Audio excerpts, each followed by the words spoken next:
Sveiki, aš Tautrimas, Lipso prezidentas Lipse, esu jau šiek tiek daugiau negu 2 metai ir dabar prezidentauju. Kuo aš užsiimu Lipsai, esu jau daug išbandęs, esu buvęs HR'as, esu pirmininkas buvęs, šiuo metu prezidentauju. Tai kartais gąsdina mane, bet pagirtina.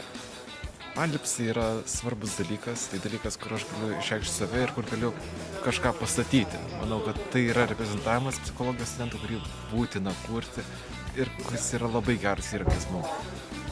Iš tikrųjų, Tautrimai, esi Lipsos patriotas, esi svarbus vyras Lipsoj ir iš tikrųjų darai labai daug. Jis viską daro. Tai nuoširdžiai,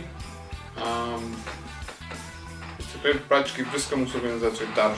Žmogus įdeda visą savo sielą ir laisvalaikį šitą organizaciją ir jis gyvena ir pulsuoja ir kvėpuoja, dirbs. Išmokau iš tavęs visko, tos pačios struktūros, visokių pildymų, kalbėjimų, renginių organizavimo ir ta patirtis yra neįkainoma. Pritarsi man.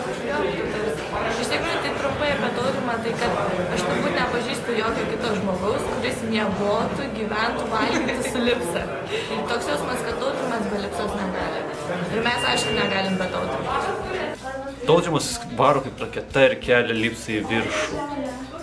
Tautrimas yra labai šiltas žmogus ir labai šaunus draugas ir aš manau, kad Lipsa turi labai džiaugtis, kad turi tokį šaunų žmogų kaip Tautrimas.